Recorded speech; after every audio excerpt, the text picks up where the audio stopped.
கடவுளின் அன்பும் அமைதியும் கிறிஸ்துவின் அருளும் தூய ஆவின் நட்புறவும் உங்கள் அனைவரோடும் இருப்பதாக.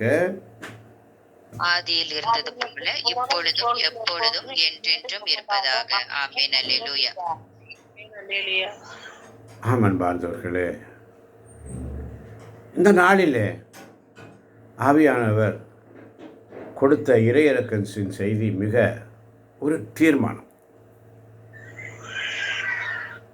ஒரு தீர்மானம் எடுக்கும்படி ஏதாவது ஒரு தீர்மானம் கரெக்டாக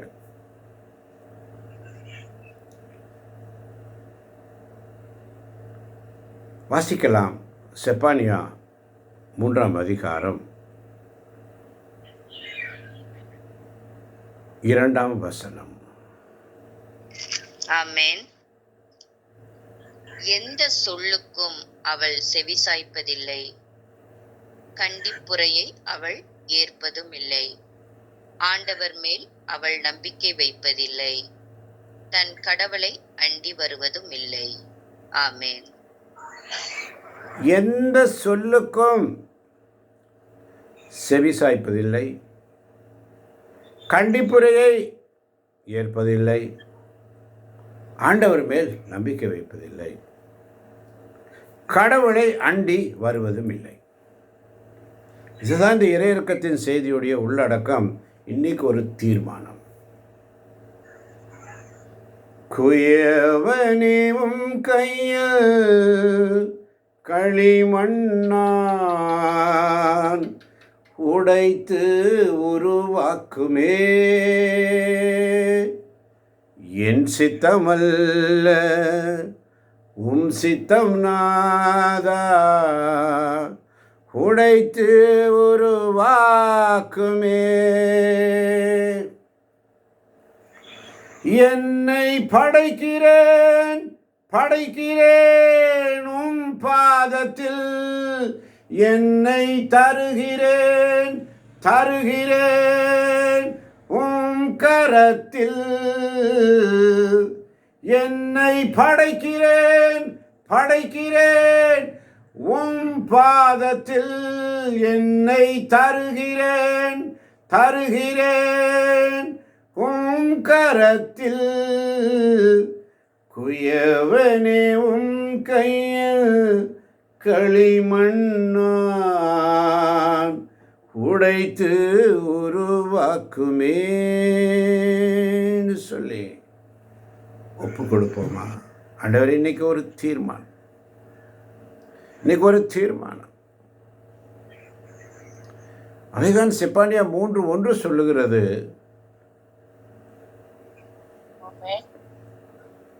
கலகம் செய்ததும் தீட்டுப்பட்டதும் மக்களை ஒடுக்கியதுமான நகருக்கு ஐயோ கேடு.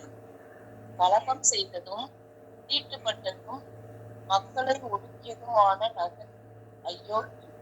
ஆமென். கலகம் செய்ததும் தீட்டுப்பட்டதும் மக்களை ஒடுக்கியதுமான நகர். நகர் என்று சொன்னால் தேசம், ஊர் என்று வீடுகள், குடும்பம், குட்டி திருச்சபை. கலகம் செய்ததும் தீட்டுப்பட்டதும் மக்களை ஒடுக்கியதுமான நகருக்கு, வீட்டுக்கு, குடும்பத்திற்கு ஐயோ கேடு கேடு. ஆமன் வாழ்ந்தவர்களே, அதனால தான் 5ஆம் வசனத்தில் மிக அழகாக சொல்றாரு, அதனுள் இருக்கும் ஆண்டவரோ நீதி உள்ளவர் நீதி உள்ளவர். எதனுள் இருக்கும் ஆண்டவர்? இறைவார்த்தையில் இருக்கும் ஆண்டவர். ஆமென். அவர் கொடுமை செய்யாதவர். காலைதோறும் அவர் தமது தீர்ப்பை வழங்குகின்றார். காலைதோறும் அவர் தமது தீர்ப்பை கொடுக்கிறார். வைகறை தோறும் அது தவறாமல் வெளிப்படும். ஆனால் கொடியவனுக்கு வெட்கமே இல்லை. ஆமென். கொடியவனுக்கு வெட்கமே இல்லை. யூதாசை போல முத்தமிட்டு காட்டி கொடுக்கிறான் இயேசுவை. அவரை அரவணைக்கிறான், கட்டி பிடிக்கிறான், முத்தமிடுகிறான். காட்டி கொடுத்தான். அவனுக்கு சாவு எப்படி வந்தது? ஐயோ கேடு. குடல் சிதறி வீழ்ந்தான், நாண்டு கொண்டு செத்தான். அவனுடைய வாழ்ந்த எந்த காசுக்காக ஆசைப்பட்டானோ, எந்த உலக இதுக்காக ஆசைப்பட்டானோ தூக்கி எரிஞ்சிட்டான். ஆனால் அதை கொடுத்தவங்க, ஐயோ இந்த காசு எங்களுக்கு வேண்டாம், இது ரத்தம், ரத்தத்திற்கான கொடுக்கப்பட்ட விலை, ரத்தமே சிந்தப்பட்ட ரத்தமே, விலையேற பெற்ற ரத்தமே, ரத்தமே சிந்தப்பட்ட ரத்தமே, விலையேற பெற்ற ரத்தமேன்னு சொல்லி காட்டி கொடுத்தான் முத்தமிட்டு. எல்லார் முன்னாலே வந்து அன்பா இருக்கிறார். நான் அவரை ஒருவரை நான் முத்தமிடுவேன், அவரை நீ பார்த்துக்கோ. முத்தமிட்டு காட்டி கொடுக்கிறார். அப்போ கூட இயேசு அவனை பார்த்து கேட்பார், என்னை முத்தமிட்டா காட்டி கொடுக்கிறாய்? தடிகளோடு வாள்களோடு ஏன் வந்தீர்கள்? இயேசு முத்தமிட்டு காட்டி கொடுத்தார். எவ்வளவு வேதனை இருக்கும் அவருக்கு. அவரோடு உண்டவன், அவனோடு இருந்தவன், பணப்பை அவனோடு இருந்தது, எல்லா பொறுப்புகளும் அவன்கிட்ட கொடுத்திருந்தார். முக்கியமான வரவு செலவெல்லாம் அவர்கிட்ட தான். எல்லாத்தையும் அவன்கிட்ட கொடுத்து, இவன் நம்பத்தக்கவன், இவனுக்கு நம்பிக்கையாக இருப்பான் என்று சொல்லி அவனுக்கு ஒரு நம்பிக்கை தனம் கொடுத்த இயேசுவுக்கு கிடைத்த கைமாறு கேவலம் 30 வெள்ளிக்காசுக்காக காட்டி கொடுத்தான். என்னை காட்டி கொடுப்பவனுக்கோ ஐயோ கேடு என்று இயேசு முதல்ல சொல்லிட்டார். நாண்டு கொண்டு செத்தான், உடல் சிதறி செத்தான். இந்த உடல் எவ்வளவு நாளைக்கு ஆட்டம் ஆட முடியும்? எல்லாம் ஒரு நொடி பொழுது எல்லாம் பஸ்பமாயிரும். ஒரு செகண்ட் ஒரு சின்ன கல் போதும், தடிக்கு விழுந்த ஸ்பாட் அவுட். கோலியாத்தை பார்க்கிறோம். தாவீது சும்மா 5 கல் எடுக்கிறான். சில வல்லுநர்கள் சொல்வதை கேட்டிருக்கிறேன். 5 கற்களை ஏன் எடுத்தான்? ஏனென்று சொன்னால், கோலியாத்தை போல வல்லமை வாய்ந்தவர்கள், சக்திசாலிகள் இன்னும் 4 பேர் இருக்கிறார்கள். மொத்தம் 5 பேர்கள் மேலே இருக்கிறாங்க. அப்போ அந்த 5 கல்லை எடுத்ததன் காரணம் இதுதான் என்று சில அறிஞர்கள் சொல்லுகிறார்கள். 5 கல் 5 காயங்களை குறிக்கிறது. அல்லேலூயா. அவருடைய காயங்களால் நாம் குணமடைகிறோம். 5 ஒரு கல், ஒரே கல். நீ வாளோடும் தடியோடும் ஆயுதங்களோடும் வருகிறாய், நானோ என் ஆண்டவரின் வார்த்தையினால் நிற்கிறேன். அதனால இன்னைக்கு செய்தியில் அழகா எபிரேயர் 4:12 வாசிக்க கேட்போமா? ஆண்டவருடைய வார்த்தை உயிருள்ளது, ஆற்றல் வாய்ந்தது, இருபுறமும் வெட்டக்கூடிய எந்த வாளினும் கூர்மையானது, அது ஆன்மாவையும் குத்தி ஊடுருவும், சரீரத்தை குத்தும். வாசிக்க கேட்போமா? ஆமென். கடவுளுடைய வார்த்தை உயிருள்ளது, ஆற்றல் வாய்ந்தது, இரு பக்கமும் வெட்டக்கூடிய எந்த வாளினும் கூர்மையானது, ஆன்மாவையும் ஆவியையும் பிரிக்கும் அளவுக்கு குத்தி ஊடுருவுகிறது, எலும்பு மூட்டையையும் மஞ்சையையும் அவ்வாறே ஊடுருவுகிறது, உள்ளத்தின் சிந்தனைகளையும் நோக்கங்களையும் சீர்தூக்கி பார்க்கிறது. ஆமென். ஆமென், ஆமென், ஆமென். அதனால தான் எபிரேயர் 1:1 சொல்லுகிறது, பலமுறை பல வகைகளில் முற்காலத்தில் இறைவாக்கினர் வழியாக தம் மூதாதையரிடம் பேசிய கடவுள் இவ்விறுதி நாட்களில் தம் மகன் வழியாக நம்மிடம் பேசியுள்ளார். இவரை எல்லாவற்றிற்கும் உரிமையாளராக்கினார். இவர் வழியாகத்தான் உலகை படைத்தார் என்று வேதத்திலே வாசிக்கிறோம். அதனால தான் கடவுளுடைய மாட்சிமையின் சுடரொளியாகவும் அவருடைய இயல்பின் அச்சுப்பதிவாகவும் விளங்கும் இவர். தம் வல்லமை மிக்க சொல்லால் எல்லாவற்றையும் தாங்கி நடத்துகிறார். மக்களை பாவங்களிலிருந்து தூய்மைப்படுத்திய பின் விண்ணகத்தில் இவர் பெருமைமிக்க கடவுளின் வலப்பக்கத்தில் வீற்றிருக்கிறார். நமக்குள்ள ஒரு கேள்வி, ஏன் ஜெபிக்க வேண்டும்? எதற்காக ஜெபிக்க வேண்டும்? சிலுவை பாதை ஏன் செய்ய வேண்டும்? அதோடைய யூஸ் என்ன? எதற்காக செய்ய வேண்டும் என்ற கேள்விகள் நம்ம உள்ளத்தில் எழுந்திருக்கலாம். ஆனால் அந்த சிலுவை பாடுகளை, சிலுவை பாதையில் உள்ள வார்த்தைகளை தியானித்தோம் என்றால் அவர் பட்ட வேதனை எண்ணிலடங்காது. நம்ம படுறதெல்லாம் ஒரு தூசி. அதனால தான் எபிரேயர் 4:12 மிக அழகாக சொல்லுகிறது, வார்த்தை உயிர் உள்ளது,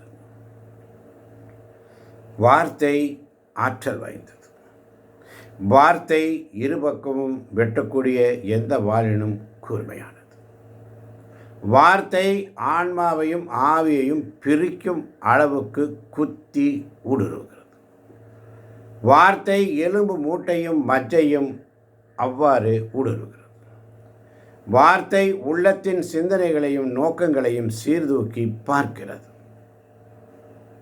வசனம் 13 மிக அழகாக சொல்லும். வாசிக்க கேட்போமா? ஆமென். படைப்பு எதுவும் கடவுளுடைய பார்வைக்கு மறைவாய் இல்லை.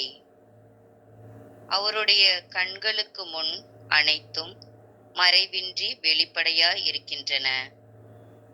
நாம் அவருக்கே கணக்கு கொடுக்க வேண்டும். ஆமென். ஆமென். படைப்பு எதுவும் அவருடைய பார்வைக்கு மறைவாய் இல்லை. இன்னைக்கு முடிவு எடுத்துக்கோ, ஒரு தீர்மானம் எடுத்துக்கோ,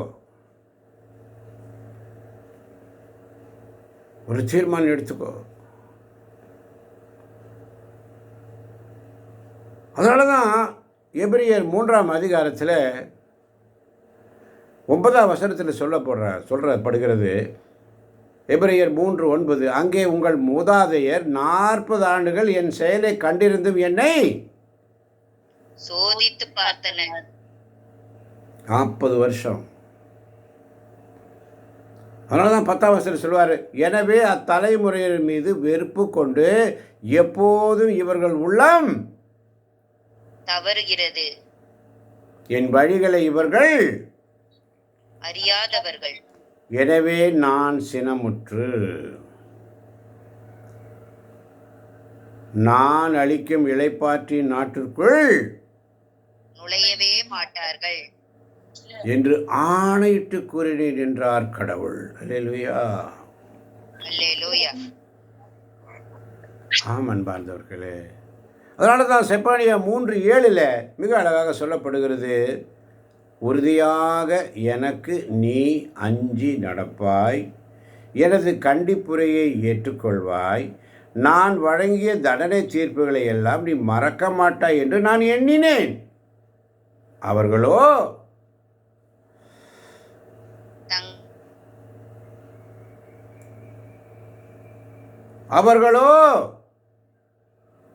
தங்கள் செயல்களை சீர்கேடாக்க இன்னும் மிகுதியாய் ஆவல் கொண்டார்கள். குத்துது, வார்த்தை குத்தும், கொடையணும், குத்தணும்.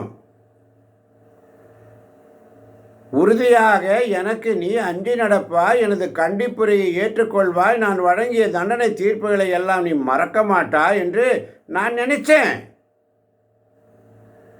ஆனால் அவர்களோ தங்கள் செயல்களை சீர்கேடாக்க இன்னும் மிகுதியாய் ஆவல் கொண்டார்.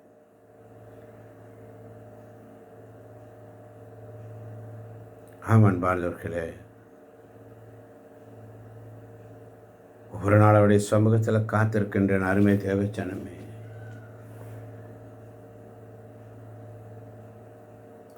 அதனால தான் 1 கொரிந்தியர் 15ஆம் அதிகாரம் 34ஆம் வசனம் சொல்லுகிறது, அறிவு தெளிவுடன் இருங்கள், நேர்மையுடன் நடந்து கொள்ளுங்கள், பாவம் செய்யாதீர்கள், ஏனெனில் உங்களுள் சிலருக்கு கடவுளை பற்றிய அறிவு இல்லை. உங்களுக்கு வெட்கம் உண்டாகவே இதை சொல்கிறேன். வாசிக்க கேட்போம். 33, 34ஆம் வசனம். 1 கொரிந்தியர் 15ஆம் அதிகாரம் 33, 34ஆம் வசனம். நீங்கள் ஆமென். நீங்கள் ஏமாந்து போக வேண்டாம். தீய நட்பு நல்லொழுக்கத்தை கெடுக்கும். அறிவு தெளிவுடன் இருங்கள், நேர்மையுடன் நடந்து கொள்ளுங்கள், பாவம் செய்யாதீர்கள், ஏனெனில் உங்களுள் சிலருக்கு கடவுளை பற்றிய அறிவு இல்லை. உங்களுக்கு வெட்கம் உண்டாகவே இதை சொல்கிறேன். ஆமென். ஆமென். உங்களுக்கு வெட்கம் உண்டாகவே இவற்றை சொல்லுகிறேன்.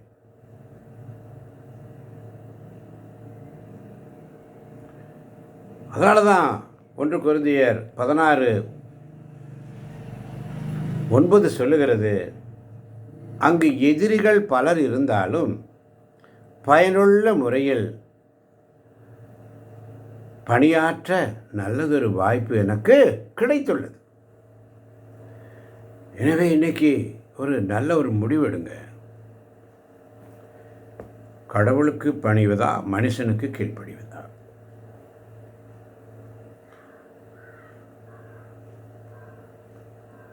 அதனால தான் 1 கொரிந்தியர் 15ஆம் அதிகாரம் 43ஆம் வசனம் மிக அழகாக சொல்லப்படுகிறது. மதிப்பற்றதாய் விதைக்கப்படுவது மாண்புக்குரியதாய் உயிர் பெற்று எழுகிறது. வலுவற்றதாய் விதைக்கப்படுவது வல்லமை உள்ளதாய் உயிர் பெற்று எழுகிறது. மதிப்பற்றதாய் விதைக்கப்படுவது மாண்புக்குரியதாய் உயிர் பெற்று எழுகிறது. வலுவற்றதாய் விதைக்கப்படுவது வல்லமை உள்ளதாய் உயிர் பெற்று எழுகிறது. ஆமென். ஆமென். மதிப்பற்றதாய் விதைக்கப்படுவது. உன்னை மதிக்கலையா? உன்னை கேவலப்படுத்துகிறாங்களா? அசிங்கப்படுத்துகிறாங்களா? இறைவார்த்தையின் பொருட்டும் நற்செய்தியின் பொருட்டும் உனக்கு உபத்திரவம் உண்டு. அசிங்கப்படுத்துகிறாங்களா? வேதனைப்படுத்துகிறாங்களா? துன்பப்படுத்துகிறாங்களா? அவனுக்கு ஐயோ. இயேசுவை காட்டி கொடுத்தான் முத்தமிட்டு, அவனுக்கு ஐயோ. கலகக்காரர்கள் கலகம் செய்வதும் தீட்டுப்படுத்துவதும் மக்களை ஒடுக்கிறவர் நகருக்கும் வீட்டிற்கும் ஐயோ கேடு. ஆமன் பாதர்களே, ஒவ்வொரு நாளும் அவருடைய சமூகத்தில் நீங்கள் ஏமாந்து போக வேண்டாம். தீய நட்பு நல்லொழுக்கத்தை கெடுக்கும். அறிவு தெளிவுடன் இருங்கள், நேர்மையுடன் நடந்து கொள்ளுங்கள், பாவம் செய்யாதீர்கள், ஏனெனில் உங்களுள் சிலருக்கு கடவுளை பற்றிய அறிவு இல்லை. உங்களுக்கு வெட்கம் உண்டாகவே இதை சொல்கிறேன். அதனால தான் அந்த விதை, ஆவிக்குரிய விதை, இறைவார்த்தை என்னும் விதை விதைக்கப்பட வேண்டும். 30, 60, 100 மடங்கு பலனை தரும். அதனால தான் 1 கொரிந்தியர் 15:37 சொல்லப்படுகிறது, முளைத்த பயிராக நீ அதை விதைக்கவில்லை, மாறாக வெறும் கோதுமை மணியோ மற்றெந்த விதையோ தான் விதைக்கிறாய். கடவுளோ நம் விருப்பப்படி அதற்கு ஒவ்வொரு விதைக்கும் அதற்குரிய உருவை கொடுக்கிறார். அல்லேலூயா, அல்லேலூயா. ஒவ்வொரு விதைக்கும் வார்த்தை விதை உங்கள் உள்ளத்திலே இன்று விதைக்கப்பட வேண்டும். நான் நல்ல ஒரு போராட்டம் போடினேன், அந்த போராட்டத்தில் நான் வெற்றி பெற்றேன். நல்லதொரு போராட்டம். இன்னைக்கு ஒரு முடிவு எடுக்கணும். ஆண்டவரே, ஒரு முடிவு. பேதுருவையும் யோவானையும் சிறையில் அடைத்து நைய புடைப்பார்கள். அப்போ அவங்க சென்று போய் கேட்பாங்க, அடிப்பாங்க, உதை அடி உதை எல்லாம் வரும். நீ ஜபத்துக்கு போய் தான் கெட்டு போகிறேன்னு சொல்கிற கூட்டம் உண்டு. நீ ஏன் வழியில் நட, நான் சொல்கிற மாதிரி நட, நான் சொல்கிற மாதிரி நீ செஞ்சு பாரு, உனக்கு எல்லாம் சந்தோஷம்னு சொல்லி பிசாசு ஆசை காட்டுவான், அழகை உங்களை ஏமாற்றுவான். ஏமாந்து போக வேண்டாம். ஆமென். நீங்கள் ஏமாந்து போக வேண்டாம். 1 கொரிந்தியர் 15:30 தெளிவாக இருக்கு.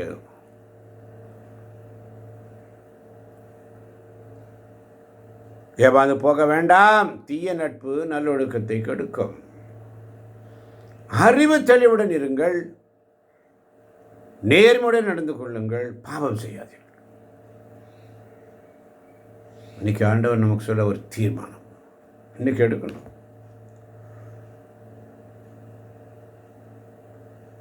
மனித இயல்பு கொண்ட உடலாய் விதைக்கப்படுவது ஆவிக்குரிய உடலாய் உயிர் பெற்று எழுகிறது. அல்லேலூயா. அல்லேலூயா.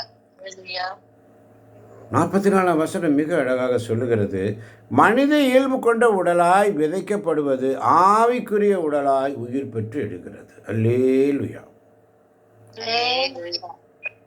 மனித இயல்பு கொண்ட உடல். நீங்கள் கடவுளுடைய கோவில் என்றும் கடவுளின் ஆவியார் உங்களில் தங்கியிருக்கிறார் என்று உங்களுக்கு தெரியாதா?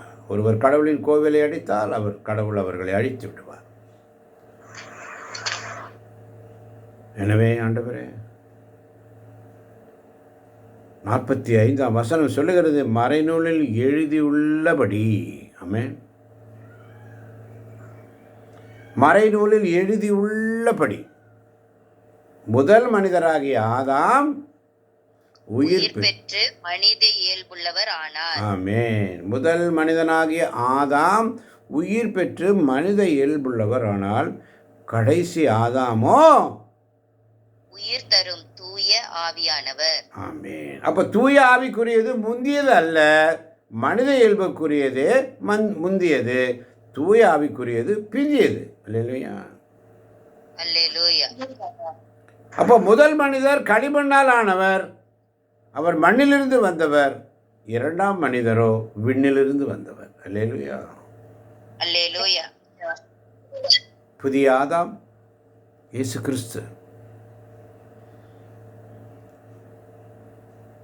1 கொரிந்தியர் 15:58 சொல்லுகிறது, எனவே என் அன்பார்ந்த சகோதர சகோதரிகளே, உறுதியோடு இருங்கள், நிலையாய் நில்லுங்கள். ஆண்டவருக்காக நீங்கள் உழைப்பது வீண் போகாது என்பதை அறிந்து ஆண்டவரின் பணியை இன்னும் அதிகமாக எப்போதும் செய்யுங்கள். வாசிக்கலாம் மீண்டும் ஒருவரை, யாராவது ஒருவர். ஆமென். எனவே என் அன்பார்ந்த சகோதரர் சகோதரிகளே, உறுதியோடு இருங்கள், நிலையாய் நில்லுங்கள். ஆண்டவருக்காக நீங்கள் உழைப்பது வீண் போகாது என்பதை அறிந்து ஆண்டவரின் பணியை இன்னும் அதிகமாக எப்போதும் செய்யுங்கள். ஆமென். ஆமென். ஆமென். உறுதியோடு இருக்க இன்னைக்கு ஒரு முடிவு, அல்ல ஒரு தீர்மானம். நிலையா நிற்க ஒரு தீர்மானம். தீர்மானம் எடுத்துட்டு ஆண்டவரின் படி இன்னும் அதிகமாக எப்போது செய்வேன் என்ற ஒரு தீர்மானம். இன்னைக்கு இறையிறக்கத்தில் ஆவியானவர் தெளிவாக சொல்லிட்டார், உறுதியோடு இரு, ஸ்ட்ராங், பி ஸ்ட்ராங். நிலை, ஸ்டாண்ட் ஃபாஸ்ட், ஸ்டுட் ஃபாஸ்ட். அப்படியே நில்லு, அப்படியே நில்லு, கர்த்தருடைய சமூகத்தில் நில்லு, உறுதியாய் நிலைத்து நில்லு, நிலையாய் நில்லு. ஆண்டவருக்காக நீங்கள் உழைப்பது வீண் போக என்பதை அறிந்து கொள்ளுங்கள். ஆண்டவரின் பணியை இன்னும் அதிகமாக எப்போதும் செய்யுங்கள். ஆமென். இந்த நாளில் ஆண்டவர்கிட்ட கேளுங்க, ஆண்டவரே உங்களுடைய பணியை நான் செய்ய இன்னைக்கு ஒரு உறுதி நான் எடுக்கிறேன் ஆண்டவர், ஒரு தீர்மானம் எடுக்கணும் ஆண்டவர். எத்தனை சோதனைகள், பாடுகள், வேதனைகள் வந்தாலும் உங்கள் சமூகத்தில் உண்மையோடும் நேர்மையோடும் உமக்கு ஊழியம் புரிய எங்கள் ஒவ்வொருவரையும் நீர் தேர்ந்தெடுத்தீர் ஆண்டவரே. இறை வார்த்தை என்ற விதை இன்று எங்கள் உள்ளத்தில் விதைக்கப்படுகிறது, ஒவ்வொரு நாளும் விதைக்கப்படுகிறது. ஆனால் அந்த விதை கேட்காமல் தெரு ஓரங்களிலே விழுந்து போகும்போது, நம்முடைய சிந்தனைகள் சிதறும் பொழுது, அந்த விதை நம் உள்ளத்தில் விதைக்கப்படாத பொழுது சாத்தான் வந்து எடுத்துகிட்டு போயிடுவான். பாறை நடுவில் விழுது, அங்கே மண் இல்லை, கொஞ்சம் ஈரப்பதம் இருக்கிறனால செடி முளைக்குது, மண் இல்லாதனால வேர் போக முடியல, பட்டு போகுது.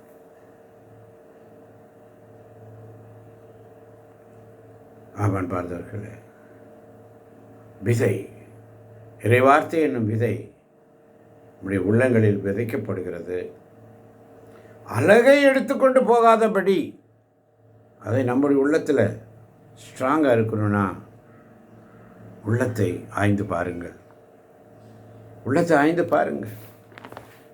அதனால தான் ஏசாயா இறைவாக்கினர் புஸ்தகம் 5ஆம் அதிகாரத்திலே ஒரு சில வார்த்தைகளை தியானிப்போம். ஏசாயா 5ஆம் அதிகாரம்.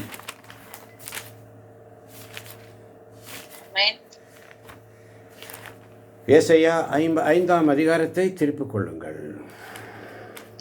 ஆமென். அல்லேலூயா. அல்லேலூயா. ஒரு முதல் வசனம் அழகா சொல்லுகிறது. வாசிப்போம் யாராவது ஒருவர். ஆமென். என் நண்பரை குறித்து கவி பாடுவேன். ஒருவர் வாசிக்க, ஒருவர் பதில். என் நண்பரை குறித்து கவி பாடுவேன். என் நண்பரின் திராட்சை தோட்டத்தை பற்றி, என் நண்பரின் திராட்சை தோட்டத்தை பற்றி காதல் பாட்டொன்று பாடுவேன். காதல் பாட்டொன்று பாடுவேன். செழுமை மிக்கதொரு குன்றின் மேல், செழுமை மிக்கதொரு குன்றின் மேல் என் நண்பருக்கு திராட்சை தோட்டம் ஒன்றிருந்தது. என் நண்பருக்கு திராட்சை தோட்டம் ஒன்றிருந்தது. ஆமென். ஆமென். ஆமென். இப்போ என்ன, அது ஒரு திராட்சை தோட்டம் இருக்கிறது. அதை மிக அழகாக சொல்லுகிறார். திராட்சை தோட்டம் பற்றி ஒரு கவிதையாக பாடப்படுகிறது. அது ஆண்டவர் என்ன செய்கிறார்னா, 2ஆம் வசனத்தில் அவர் அதை நன்றாக கொத்தி கிளறி கற்களை களைந்தெடுத்தார். நல்ல இன திராட்சை செடிகளை அதில் நட்டு வைத்தார். அவற்றை காக்கும் பொருட்டு கோபுரம் ஒன்றை கட்டி வைத்தார். திராட்சை பழம் பிடிய ஆலை ஒன்றை அமைத்தார். நல்ல திராட்சை குலைகள் கிட்டுமென எதிர்பார்த்து காத்திருந்தார். மாறாக காட்டு பழங்களையே அது தந்தது. கனி தர வேண்டும். இன்னைக்கு ஒரு தீர்மானம்.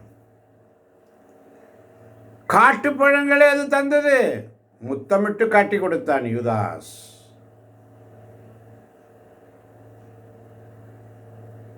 அதனால தான் 4ஆம் வசனத்தில் சொல்றாரு பாருங்க, என் திராட்சை தோட்டத்திற்கு செய்யாது நான் விட்டுவிட்டதும் இனி கூடியதும் எதுவும் உண்டோ?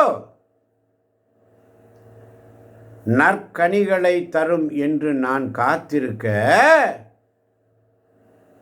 காட்டு பழங்களை அது தந்ததேன். என்ன நல்ல பணம் கொடுக்கும்னு எதிர்பார்த்தனே, நற்கனிகளை தரும் என்று எதிர்பார்த்தனே, அது காட்டு பழங்களை கொடுத்ததுடைய காரணம் என்ன? அதான் அழகா சொல்றார் 5ஆம் வசனத்தில். வாசிக்கலாம், ஒருவர் வாசிக்க, ஒருவர் ரிப்பீட், வேகமாய் சத்தமாய். ஆமென். ஆமென். என் திராட்சை தோட்டத்திற்கு செய்ய போவதை உங்களுக்கு நான் அறிவிக்கிறேன்.